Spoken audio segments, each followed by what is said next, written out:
Jadi sebenarnya di akhir zaman, apalagi ini di masa sukar, ini orang banyak sekali mendirikan menara Babel. Jadi menumpuk sesuatu yang diperoleh dengan cara yang tidak benar, tetapi akhirnya nanti tinggi sebentar dilihat orang, tapi dalam sekejap mata hilang total dan nggak bisa didirikan lagi.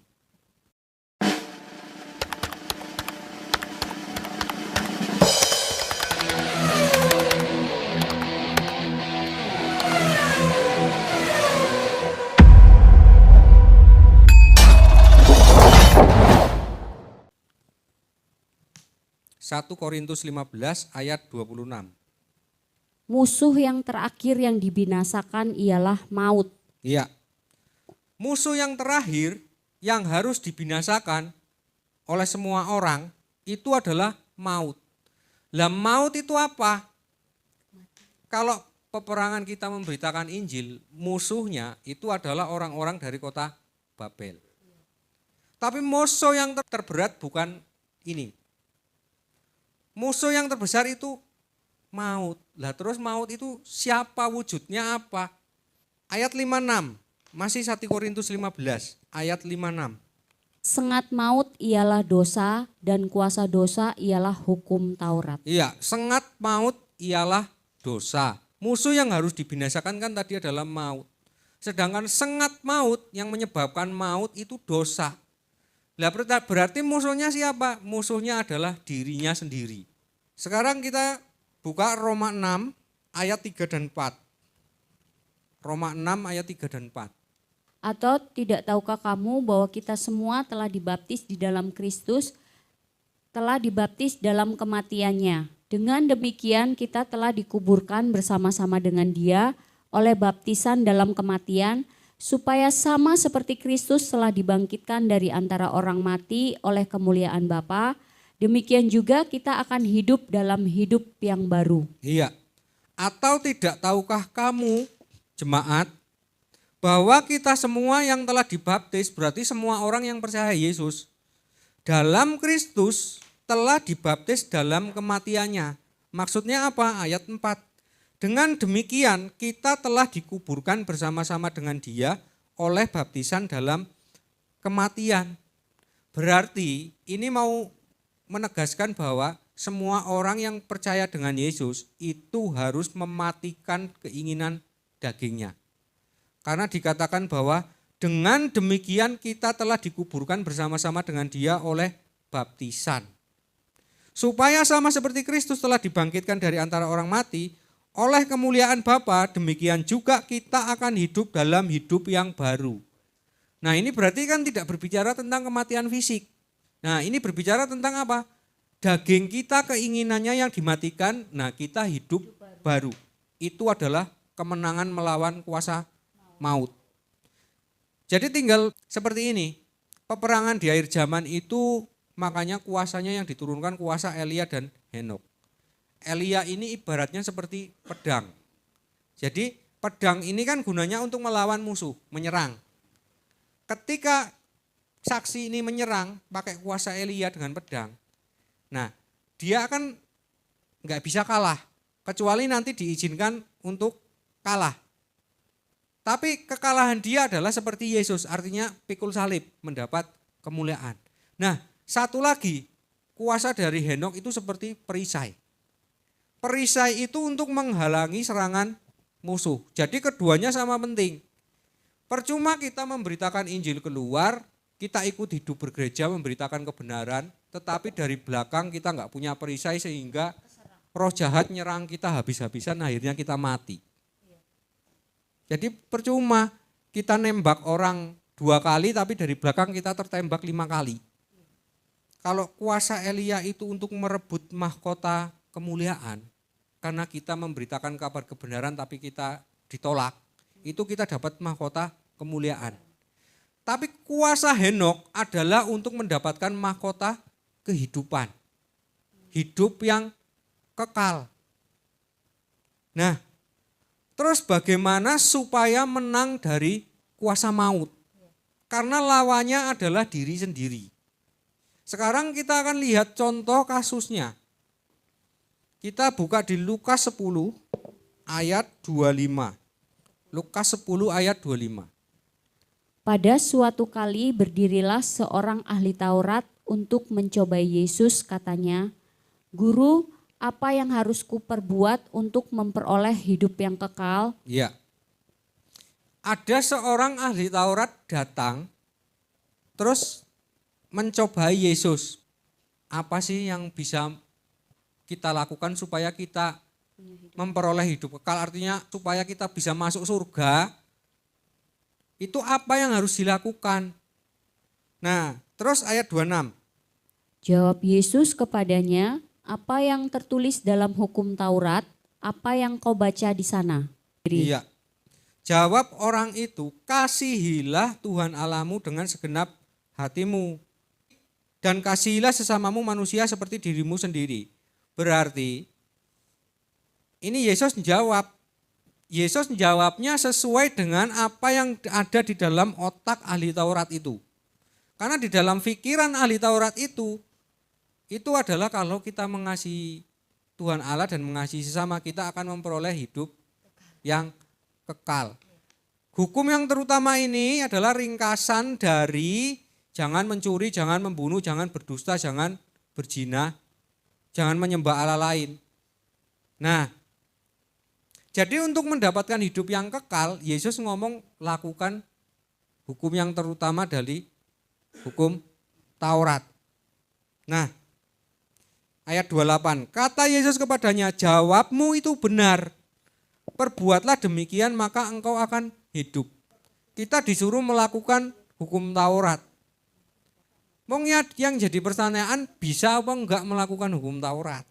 Roma 2 ayat 13. Karena bukanlah orang yang mendengar hukum Taurat yang benar di hadapan Allah, tetapi orang yang melakukan hukum Tauratlah yang akan dibenarkan. Ya, bukan orang yang mendengar hukum Taurat, sama saja seperti ini, bukan orang yang rajin datang ke tempat ibadah. Kalau orang Kristen rajin nang gereja ngrungokke firman Tuhan, jangan membunuh, jangan mencuri, jangan berdusta, tetapi di belakang mencuri. Itu namanya mendengar hukum Taurat. Karena bukanlah orang yang mendengar hukum Taurat yang benar di hadapan Allah, tetapi orang yang melakukan hukum Taurat, yang tidak membunuh, yang tidak mencuri, yang akan dibenarkan. Ayat 14. Apabila bangsa-bangsa lain yang tidak memiliki hukum Taurat, oleh dorongan diri sendiri melakukan apa yang dituntut hukum Taurat, maka walaupun mereka tidak memiliki hukum Taurat, mereka menjadi hukum Taurat bagi diri mereka sendiri. Iya, apabila bangsa-bangsa lain yang tidak memiliki hukum Taurat, ini sama saja mau ngomong seperti ini. Apabila orang-orang yang berbeda keyakinan dengan kita, tetapi di sana ajarannya itu yang terkandung itu ajaran kebaikan juga, maka sama saja mereka punya juga hukum Taurat. Apabila bangsa lain yang tidak memiliki hukum Taurat oleh dorongan diri sendiri melakukan apa yang dituntut hukum Taurat, mereka juga tahu mana yang baik dan yang jahat, maka mereka juga punya hukum Taurat. Maka walaupun mereka tidak memiliki hukum Taurat, mereka menjadi hukum Taurat bagi mereka sendiri. Karena orang-orang yang tidak seiman dengan kita pun mereka memegang hukum Taurat. Karena kuasa maut ialah, kuasa dosa ialah hukum Taurat. Ayat 15, dengan itu mereka menunjukkan bahwa isi hukum Taurat ada tertulis di dalam hati mereka. Dan suara hati mereka turut bersaksi dan pikiran mereka saling menuduh atau saling membela. Ini pikirannya saling menuduh, saling membela. Artinya pikiran mereka ini bertarung di dalam dirinya. Aku mau berbuat jahat, misalkan aku mau ngambil uang kas. Tapi kok satu sisi di dalam dirinya itu, tapi dosa, melanggar hukum Tuhan, takut kepada Tuhan. Nah itu artinya terjadi peperangan rohani di dalam dirinya sendiri. Musuhnya adalah dirinya sendiri. Jadi seperti ini, orang yang bisa menang melawan hukum Taurat itu adalah orang yang bisa mengalahkan dirinya sendiri. Kita buka lagi di Roma 3 ayat 19 dan 20. Roma 3 ayat 19 dan 20. Roma 3 ayat 19 dan 20. Tetapi kita tahu bahwa segala sesuatu yang tercantum dalam kitab Taurat ditunjukkan kepada mereka yang hidup di bawah hukum Taurat, supaya tersumbat setiap mulut dan seluruh dunia jatuh di bawah hukuman Allah. Tetapi kita tahu, ini pengikut Kristus maksudnya, bahwa segala sesuatu yang tercantum dalam kitab Taurat ditujukan kepada mereka yang hidup di bawah hukum Taurat. Nah, berarti semua orang itu yang ibadah kepada Allah, itu mereka penganut hukum Taurat. Hukum Taurat itu berarti ditunjukkan kepada mereka. Lah kita ini penganut apa? Nah, kita adalah penganut hukum Taurat yang sudah digenapi. Jadi kita adalah penganut kasih karunia. Nah, supaya tersumbat setiap mulut dan seluruh dunia jatuh di bawah hukuman Allah.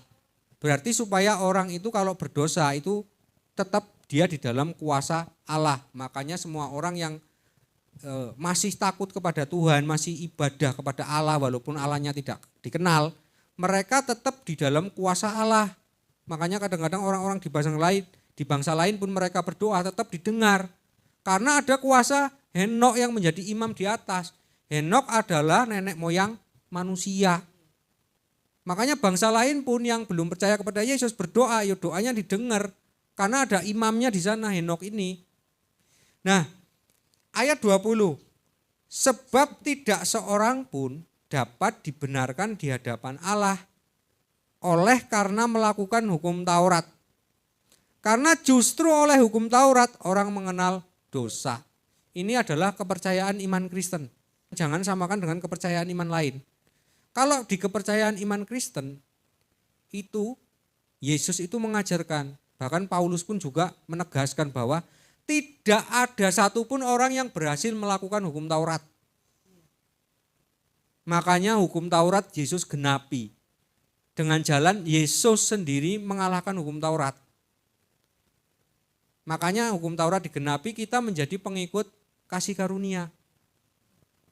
Nah, karena justru oleh hukum Taurat orang mengenal dosa, maksudnya orang jadi tahu mana yang baik dan yang jahat. Terus kalau kita sudah percaya Yesus, kita kan tidak di bawah kuasa hukum Taurat. Apakah kita berarti tetap bisa berbuat dosa seenaknya karena kita tidak di bawah hukum Taurat? Nah, ini yang jadi kadang-kadang orang Kristen ini salah paham. Karena merasa, aku percaya Yesus berarti nek mati aku dapat jaminan keselamatan. Jadi kalau aku dosa sedikit tetap Yesus nebus. Lah itu salah kaprah ajarannya. Karena apa? Kalau Bapak Ibu percaya kepada Yesus, Bapak Ibu kan hidup di bawah kasih karunia. Maka siap-siap nek orang percaya kepada Yesus, kamu akan dihakimi lebih dulu. Kita lihat Matius 18 ayat 8. Matius 18 ayat 8. Matius 18 ayat yang ke-8. Jika tanganmu atau kakimu menyesatkan engkau, penggalah dan buanglah itu, karena lebih baik bagimu masuk ke dalam hidup dengan tangan kudung atau timpang daripada dengan utuh kedua tangan dan kedua kakimu dicampakkan ke dalam api kekal. Iya, ini Yesus mau mengatakan bahwa anggaplah ini surga. Langit baru, bumi baru. Surga adalah suatu kondisi di mana kita dinaungi oleh kuasa Roh Kudus. Di sini adalah Yesus mau menegaskan surga itu tempat kudus. Tidak ada di sini orang yang enggak kudus. Makanya jika tanganmu atau kakimu menyesatkan engkau, penggalah dan buanglah itu. Karena lebih baik bagimu masuk dalam hidup dengan tangan kudung atau timpang daripada dengan utuh kedua tangan dan kakimu dicampakkan ke dalam api kekal. Berarti ini adalah syarat. Syarat utama untuk masuk surga. Di sini ada pasal yang diterapkan. Allah adalah terang, di dalam Dia sama sekali enggak ada kegelapan. Jadi kalau semua orang mau masuk surga, dia harus kudus. Lah kalau orang merasa, aku tak jangan memburu, jangan mencuri, jangan berdusta, bisa melakukan hukum Taurat, bisa kudus, maka memang boleh masuk sini. Kalau bisa melakukan hukum Taurat tapi. Lah kalau misalkan aku tidak berdusta tapi aku mencuri, bisa masuk enggak? Ya harus dicongkel. Nah, makanya di akhir zaman orang yang bahkan setiap orang enggak usah nunggu akhir zaman. Setiap orang yang percaya kepada Yesus masuk dalam persekutuan gereja, itu dia akan dicongkel lebih dulu. Kita lihat firman-Nya. 1 Petrus 4 ayat 17. 1 Petrus 4 ayat 17. 1 Petrus 4 ayat yang ke-17. Karena sekarang telah tiba saatnya penghakiman dimulai dan pada rumah Allah sendiri yang harus pertama-tama dihakimi. Dan jika penghakiman itu dimulai pada kita, bagaimanakah kesudahannya dengan mereka yang tidak percaya kepada Injil Allah? Iya. Karena sekarang telah tiba saat penghakimannya. Kapan saat penghakiman Tuhan? Setelah Roh Kudus dicurahkan, hari Pentakosta. Dan pada rumah Allah sendiri yang harus pertama-tama dihakimi. Rumah Allah di mana? Orang-orang yang bersekutu di dalam gereja. Itu rumah Allah karena tubuh Kristus. Jadi sebenarnya kalau orang percaya Yesus kan dibaptis terus ke gereja. Terus orang itu masalahnya yang jadi masalah ketika percaya Yesus dia pertobatannya sungguh-sungguh apa enggak? Apa cuman percaya Yesus yo karena keturunan saya orang tua saya Kristen ya saya Kristen, atau ada yang percaya Yesus ya pokoknya saya percaya saja karena saya ngalami mukjizat jadi saya percaya jadi terus ke gereja. Nah itu orang itu begitu hidup bergereja kan membawa sesuatu yang belum ditobatkan. Membawa sama saja ada yang kotor. Apa yang kotor? Misalkan jika tanganmu menyesatkan engkau, perbuatanmu masih ada yang sesat.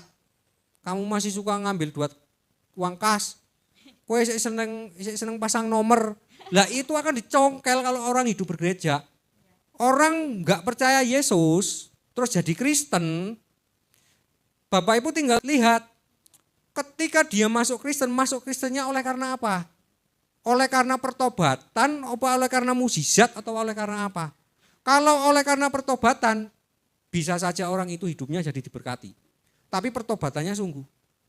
Karena dia sudah mengalami hukuman kalau pertobatan. Tapi kalau cuman percaya Yesus cuman ingin biar hidupnya diberkati.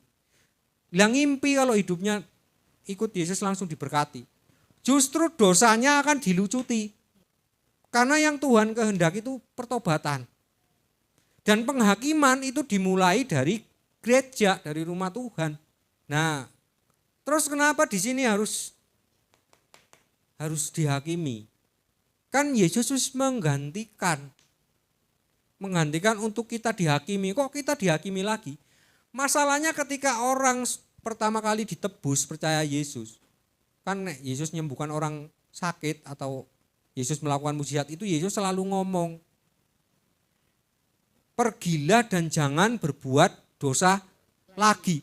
Mong yang jadi masalah itu manusia, kalau sudah ditebus, wes dipulihkan sekarang hidupnya diberkati, sesok dosa lagi.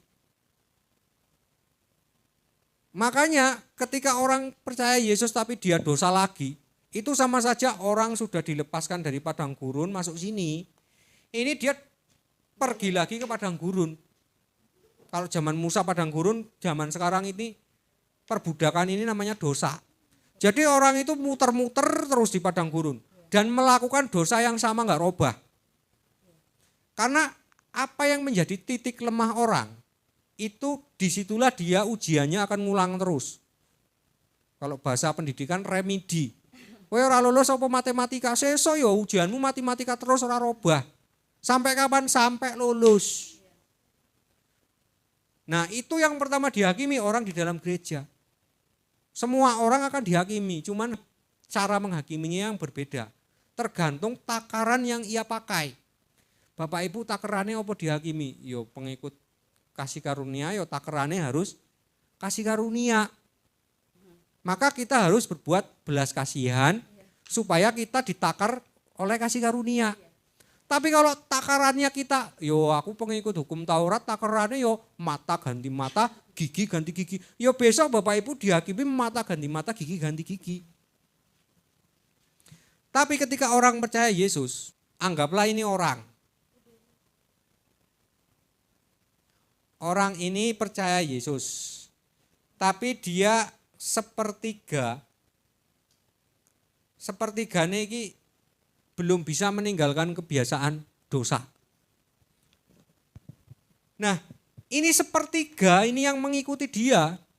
Tinggal apa yang ada di dalam dirinya, kemelekatannya itu apa? Apa matanya atau tangannya? Bahkan apa yang dia miliki. Ini saya gambarkan seperti ini. Misalkan ada seorang anak itu sudah dinasihati orang tuanya. Jangan ngambil barang milik orang lain. Jangan mencuri punya temannya ngambil, enggak boleh. Tapi di luar anak itu main dengan temannya. Dia itu kepingin barang temannya. Misalkan kepingin balon lah. Karena dia enggak punya balon dan teman-temannya yang lain pegang balon, maka dia kepingin balon nyuri. Akhirnya dia pegang balon. Nah, terus akhirnya balon ini yang dia pegang ini kan bukan haknya. Terus orang tuanya tadi melihat, orang tua yang benar, kalau dia seperti Allah, orang tua ini akan ngambil balon itu. Disuruh mengembalikan. Tapi kalau orang tuanya enggak seperti Allah, dia akan diem. Karena apa? Karena dia senang melihat anaknya main balon. Dia akan membiarkan. Karena bukan perkara balonnya yang membuat berdosa, tapi perkara bagaimana cara balon itu didapat. Kalau cara didapatnya enggak benar, itu kalau orang tuanya itu seperti Allah, dia akan negur. Bagaimana kalau anaknya enggak mau? Ya yang penting kan orang tuanya sudah negur. Berarti anak itu kan tahu bahwa itu salah. Tapi ketika orang tuanya diam saja, maka roh kegelapan menguasai di dalam orang tua dan anaknya itu. Tetapi ketika ada yang negur, dia tinggal respon anak ini mau mengembalikan balonnya atau mau tetap balonnya dia pegang, tetapi dia kan konflik sama orang tuanya. Nah, peperangan orang itu seperti anak itu. Kalau anaknya bijak, dia akan seperti ini. Kan orang tuaku tahu kalau aku suka balon. Kalau bapakku ngambil balonku, enggak mungkin bapakku enggak ngasih aku balon lagi. Itu Tuhan seperti itu. Jadi orang percaya kepada Yesus, kok ada sesuatu yang enggak benar yang dia pakai, dia miliki, itu akan dilucuti, dibuang. Tetapi kadang orangnya ini enggak sanggup. Karena apa? Karena kehilangan. Balonnya dihilangkan, loh kan aku enggak punya balon. Padahal Tuhan sudah sediakan balon yang lebih besar. Nah, itu orang yang menjadi kelemahan orang di situ. Dia enggak bisa tahan uji. Jadi dia maunya ini seperti ini. Kalau orang balon ini mau diambil ya mana balon yang lebih besar sini. Ini tak kasihin sini. Jadi matanya itu menyesatkan dia. Jadi enggak lolos-lolos orang yang model seperti itu. Padahal Tuhan kepingin ketika kita percaya Yesus, ini kita meninggalkan segala kedagingan, keinginan daging itu buang. Bahkan apapun yang kita miliki, yang kita anggap, ini adalah berkat. Tapi kan kita harus lihat ketika kita percaya Yesus, berkat yang ada pada diri kita, ini dulunya diperoleh dengan cara yang benar apa enggak? Ini diperoleh misalkan aku dapat punya uang, ini hasil dari dulu pasang nomor. Sekarang buat usaha. Ya ini enggak bakal jadi berkat. Itu hanya seperti orang mendirikan menara Babel. Yang dia akan tinggi tapi nanti runtuh juga. Tinggal mau diruntuhkan oleh Tuhan, Kalau Tuhan yang runtuhkan, Bapak Ibu dikasih gantinya. Tapi kalau Bapak Ibu enggak mau meruntuhkan, diruntuhkan oleh Tuhan enggak mau, dipegang saja bahkan didirikan sampai tinggi. Orang itu kan kalau berbuat dosa, enggak mau ditegur, itu dia kena yang namanya hukum tabur tuai. Jadi Bapak Ibu mau misalkan orang nyuri barangnya dipegang dipakai terus. Ini dia kok orang itu tetap enak hidupnya ya. Besok orang itu kan hilang dalam sekejap itu yang barangnya pegang. Hilangnya cuma dalam sehari hilang. Tapi orang itu lama-lama kalau barangnya hilang, dia kan karena terlanjur dosa, maka mengikuti dosa berikutnya. Dia akan melakukan bagaimana caranya supaya saya bisa dapat barang itu lagi. Ini sama saja orang berhutang, gali lubang, tutup lubang. Akhirnya dia, kalau saya enggak punya barang itu, apa kata dunia? Apa kata saudara saya? Karena kalau saya enggak pegang barang ini, maka saya jadi kelihatan terkutuk. Jadi kelihatan orang yang tidak diberkati. Apa yang ada di dalam diri kita, kemelekatan di dalam dunia itu dilepaskan dulu. Tetapi kan ketika Tuhan nyuruh kita melepaskan, Tuhan ini kayak jaminan, kebutuhanmu tak cukupi. Cuman orang ini enggak iso nrimo itu. Orang itu maunya keinginanku dulu dicukupi, terus aku baru mau mengikut Engkau Tuhan, raiso. Karena apa? Kamu akan kena hukum tabur tuai. Karena kalau orang tidak mau dilucuti oleh Tuhan, oleh Yesus, maka dia akan dilucuti oleh hukum Taurat.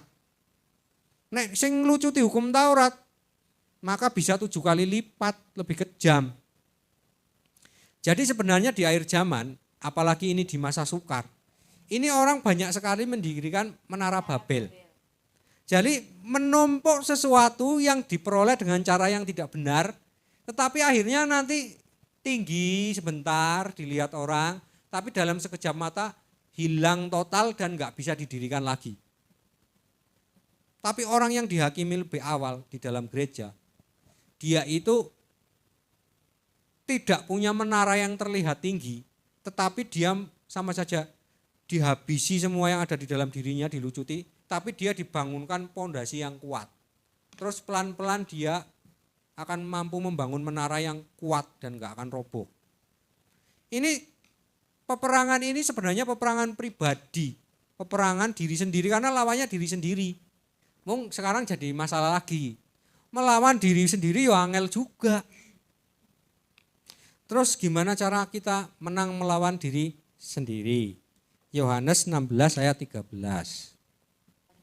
Yohanes 16 ayat 13. Tetapi apabila Ia datang, yaitu Roh kebenaran, Ia akan memimpin kamu ke dalam seluruh kebenaran, sebab Ia tidak akan berkata-kata dari dirinya sendiri, tetapi segala sesuatu yang didengarnya, itulah yang akan dikatakannya, dan Ia akan memberitakan kepadamu hal-hal yang akan datang. Ya. Tetapi apabila Ia datang, yaitu Roh kebenaran. Roh kebenaran ini adalah kasih karunia yang datang oleh karena Yesus Kristus mati dan bangkit dan mencurahkan Roh Kudus. Sama saja yang datang karena Yesus menggenapi hukum Taurat. Nah, Ia akan memimpin kamu dalam seluruh kebenaran, sebab Ia tidak akan berkata-kata dalam dirinya sendiri. Berarti untuk mengalahkan diri sendiri kita pun enggak bisa. Melakukan hukum Taurat mustahil dalam iman Kristen. Kalau orang lain mau melakukan hukum Taurat yang tidak iman kepada kita, ya terserah.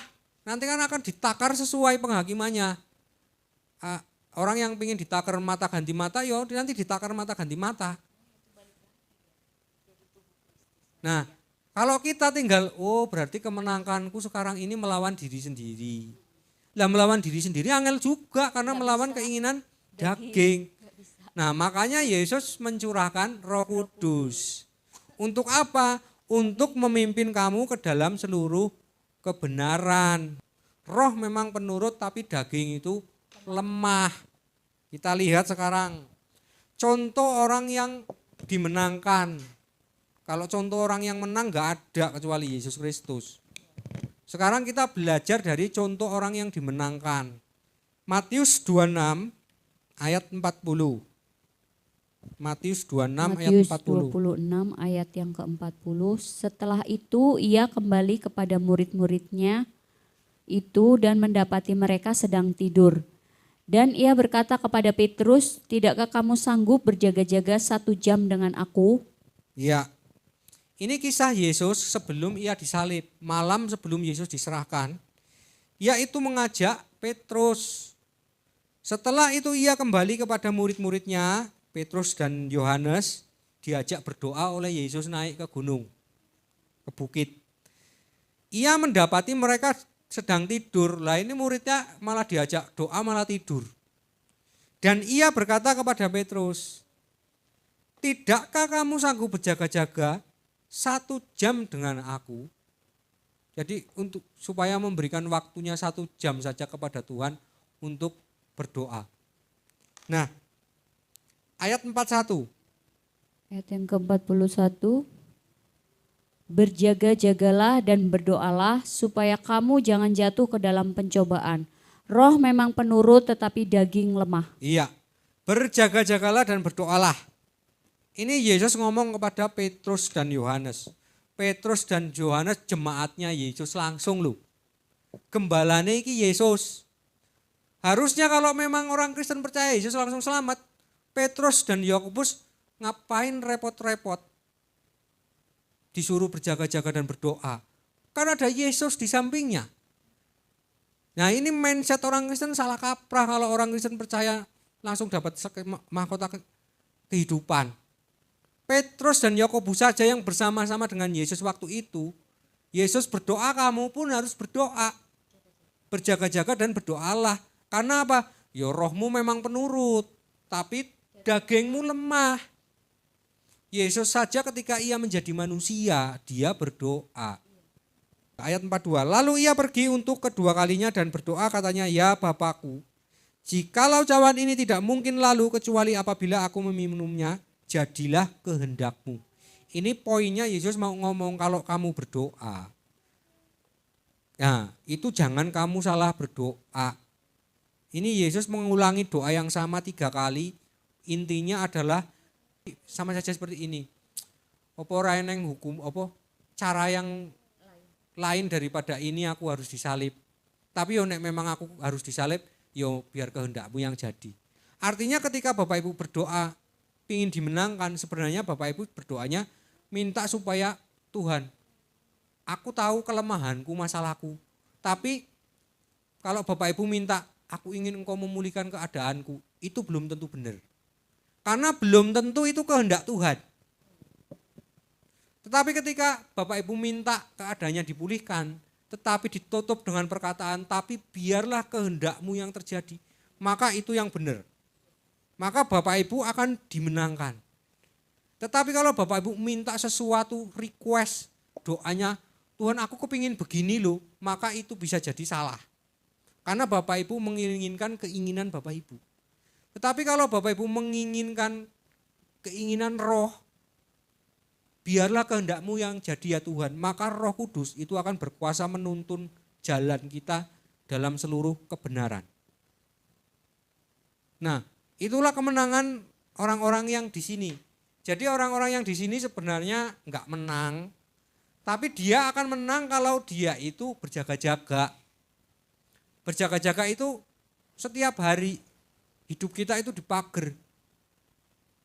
Jadi makanya Yesus mengajarkan doa, Bapa kami, jadilah kehendakmu di bumi seperti di surga. Datanglah kerajaanmu yang datang Roh Kudus. Berilah kami pada hari ini makanan yang secukupnya, kebutuhan. Karena apa? Kalau keinginan yang datang akan menjadi pencobaan. Janganlah membawa kami dalam pencobaan. Jadi orang diajarkan untuk begitu dia percaya Yesus, itu orang yang diajarkan untuk mengucap syukurlah dalam segala hal dahulu. Setia dengan perkara yang kecil supaya ditambahkan perkara yang besar. Belajar hidup di dalam terang dan berjaga-jaga, jangan pernah lepas. Supaya tidak jatuh ke dalam pencobaan. Nah, kalau orang itu tidak mau berjaga-jaga, tapi misalkan orang dalam gereja, dia rajin ke gereja, rajin memberitakan Injil. Tapi dia nggak berjaga-jaga apa yang terjadi. Nah ini kisahnya sama seperti Petrus. Petrus kan Yesus melayani, ikut melayani. Yesus menyembuhkan orang sakit, Petrus turut serta. Tapi ketika Petrus diajak Yesus berdoa, dia tidur. Maka apa yang terjadi? Dia jatuh ke dalam dosa. Lihat Yohanes 18 ayat 10. Lalu Simon Petrus yang membawa pedang menghunus pedang itu dan meletakkannya kepada hamba imam besar dan memutuskan telinga kanannya. Nama hamba itu Malkus. Iya. Jadi ini sama saja, Petrus itu pegang pedang tajam tapi dia nggak punya perisai. Maka kebablasan, akhirnya dia jatuh ke dalam dosa, memotong telinga hamba imam besar yang ingin mengangkat Yesus. Pikirnya membela kebenaran. Tapi sama saja itu dia kebablasan. Karena dia enggak punya perisai. Karena dia enggak berjaga-jaga dan berdoa. Tidak, biarlah kehendakmu yang jadi, bukanlah kehendakku. Nah itu dia memotong telinga itu bukan kehendaknya Tuhan. Tapi kehendaknya dirinya sendiri. Karena dia enggak berdoa minta kehendak Tuhan yang jadi. Makanya Yesus sebelum dia ditangkap, Yesus ngomong biarlah kehendakmu yang jadi. Jadi ketika peristiwa itu datang, pencobaan itu datang, Yesus menang. Karena yang terjadi sesuai dengan kehendak Tuhan yang tertulis di dalam kitab Perjanjian Lama. Keberuntungan Petrus itu mendapat kasih karunia. Karena apa? Karena dia hidup di sini. Kalau dikatakan Petrus menang, enggak, jatuh. Untung saja Yesus kan sudahlah, terus telinganya dikembalikan oleh Yesus. Berarti kan posisinya kan Petrus sekarang punya hutang sama Yesus. Ya kan? Kenapa Yesus mau mengganti telinga orang itu? Sekarang pertanyaannya seperti itu. Nah, itu terjadi itu karena Petrus sebelum mengikut Yesus, kami telah meninggalkan segala sesuatu dan mengikut engkau. Apakah upah kami? Artinya ini seperti ini. Orang punya dosa itu sama dengan orang punya utang sebenarnya. Terus Bapak Ibu mikir sekarang gimana caranya ya supaya utangku lunas. Ya kan? Nah, maka caranya adalah seperti ini. Bapak Ibu harus cari bank atau cari orang yang mau bayari utang Bapak Ibu. Cuman ketika kita mau nyari orang yang mau membayari kita, kan kita itu bawa jaminan. Kalau orang mau ngambil uang di bank itu kan pakai jaminan. Lah Petrus ini sudah menjaminkan kami ini telah meninggalkan segala sesuatu, menyerahkan segala tubuhnya menjadi alat kemuliaan yang dipakai oleh Yesus. Makanya ketika Petrus jatuh ke dalam dosa, Yesus tak ganteni telingamu, Petrus urusanku, urusan Yesus. Itu keberuntungan orang-orang yang hidup bergereja. Dia jatuh ke dalam dosa, ya.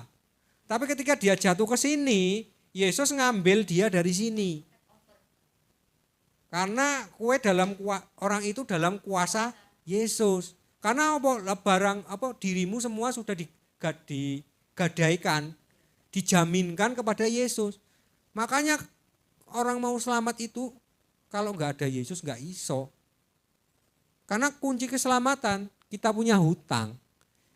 Kita harus buat perjanjian sama Yesus seberapa persen yang Bapak Ibu serahkan kepada Yesus. Kalau Bapak Ibu seperti Petrus menyerahkan seluruh hidupnya kepada Yesus, ketika Bapak Ibu jatuh dalam dosa, Yesus pasti ambil. Yang jadi masalah, berapa persen yang kamu jaminkan kepada Yesus, supaya Yesus itu berkuasa penuh atas diri kita, 10%. Nah itu yang jadi masalah. Kalau kita datang ke gereja persekutuan nek agim, kalau lagi sukacita ya saya datang untuk persekutuan, ikut memberitakan Injil. Kalau enggak sukacita ya saya enggak ke gereja. Maka apakah Yesus akan mengambil? Ya ora eneng hak. Karena apa? Karena orang itu sendiri tidak menjaminkan dirinya seluruhnya untuk dipakai menjadi alat kemuliaan. Tetapi ketika kita di dalam masalah kita tetap datang, kita tetap ikut memberitakan Injil menjadi tubuh Kristus, maka ketika Bapak Ibu jatuh ke dalam dosa, Yesus akan ambil alih. Terus bagaimana jika orang aku yo sepenuh hatiku yo belum bisa aku persembahkan untuk kepada Tuhan, tapi kok aku yo kepingin selamat loh. Aku percaya Yesus ya percaya, ke gereja ya pokoknya ya kalau waktunya ke gereja hari Minggu ya ke gereja. Nah, terus bagaimana kalau aku mati kira-kira langsung masuk surga apa enggak yo? Padahal aku kan sudah percaya Yesus. Lah sebenarnya orang itu sudah bisa melihat dari dirinya sendiri. Orang masuk surga apa enggak? Itu tergantung dilihat dari di dalam dirinya itu. Lah keinginan daging yang ada di dalam dirimu itu sudah dilucuti atau belum? Karena surga itu tempat kudus. Kalau belum dilucuti ya mampir di alam maut. Seperti orang kaya dalam Lazarus kan. Nah, maka bagaimana supaya orang itu bisa masuk surga kalau orang sekedar hanya percaya Yesus. Ke gereja yo waktunya ke gereja. Nah, maka Yesus ngasih solusi. Yakobus 2 ayat 13. Sebab penghakiman yang tak berbelas kasihan akan berlaku atas orang yang tidak berbelas kasihan. Tetapi belas kasihan akan menang atas penghakiman. Nah, sebab penghakiman yang tak berbelas kasihan akan berlaku atas orang yang tidak berbelas kasihan. Maksudnya seperti ini.